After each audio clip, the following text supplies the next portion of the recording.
విడగొట్టాలి అనుకుంటే ఒకసారి ఆలోచించి మాట్లాడండి. భాష వేరు, భావం వేరు. మీరు బయటవారు, మేము లోపల వారం. మీరు ఉత్తరాది వాళ్ళు తెల్లగా ఉంటారు, మేము దక్షిణాది వాళ్ళు నల్లగా ఉంటామంటే మా ఇంట్లోనే ఒకళ్ళు, మా అన్నయ్య 6 అడుగులు 2 అంగుళాలు 3 అంగుళాలు, నేనేమో 5 అడుగులు 9-10 అంగుళాలు నేను. మా బంధువుల్లో అన్ని రకాల వాళ్ళు ఉంటాం. కొంతమంది నల్లగా ఉంటాం, కొంతమంది తెల్లగా ఉంటాం. ఏం చెప్తాం దీనికి? అర్థం పర్థం లేని మాటలేంటి ఇవన్నీ?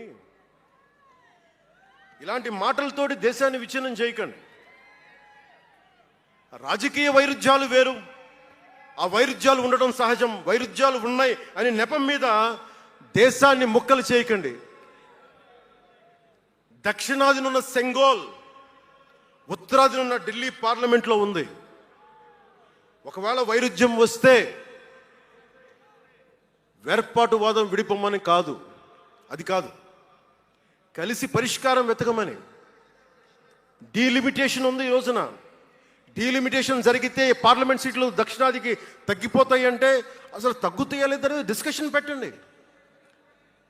దానికి నేను రూపీ సింబల్ మార్చేస్తాను, నా భాషలో పెడతానంటే అప్పుడు మేము తెలుగులో కూడా పెట్టాలి. దానికి కన్నడ వాళ్ళు కన్నడలో పెట్టాలి, గుజరాతీ వాళ్ళు గుజరాతీలో పెట్టాలి, మహారాష్ట్ర వాళ్ళు మహారాష్ట్రలో పెట్టాలి.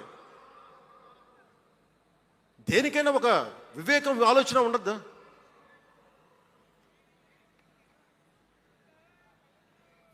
ఉన్నత పదవుల్లో ఉన్నవారు మీరు చాలా ఆలోచించి చేయాలి. చాలా ప్రభావితం చేస్తాం మీ మాటలు.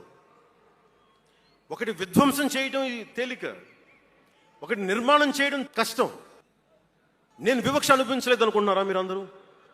తమిళనాడులో పెరిగినప్పుడు 14 ఏళ్ళ వయసులో నేను తమిళనాడులో పెరిగినప్పుడు మైలాపూర్ స్కూల్ అన్నారే, గొల్టింగ వాడ అని పిలిచేవాడు. నేను నాకు అర్థమయ్యేది కదా గొల్టి అంటే ఏంటి అనుకునేవాడిని. అదొక డెరిగేటెడ్ టర్మ్. అది మా మాస్టర్ గారిని అడిగాను, రామ్నాథన్ గారిని అడిగాను, సార్ ఇంత మాదిరి சொல்றாங்க సార్, గొల్టిని சொல்றாங்க సార్ అంటే ఆయన నాకు ఒకటే మాట చెప్పాడు. వాళ్ళని పిలిచాడు, వాళ్ళని తిట్టాడు. ఏదో ఏంటి సార్ గొల్టి, ఎందుకు సార్ గొల్టి మీనింగ్ అంటే ఆయన ఏదో నవ్వి వదిలేసి ఆయన ఒక మాట అన్నాడు, అరే தெலுங்குని ரிவர்ஸ் பண்ண గొల్టిன்னு சொல்லுவாங்கடா, அப்படி என்ன பெரியார் வந்து தெலுங்குக்காரன் தான்டா, பெரியார் வந்து தெலுங்குக்காரன் தான், బలిజన్ నాయకర్ దారు అవరు. ఆ టైంలో ఇప్పుడు మన తిరుపతి రాయలసీమలో ఉండే బలిజ నాయుడు కులానికి చెందిన వ్యక్తి పెరియార్ గారు, తెలుగు. ఆయన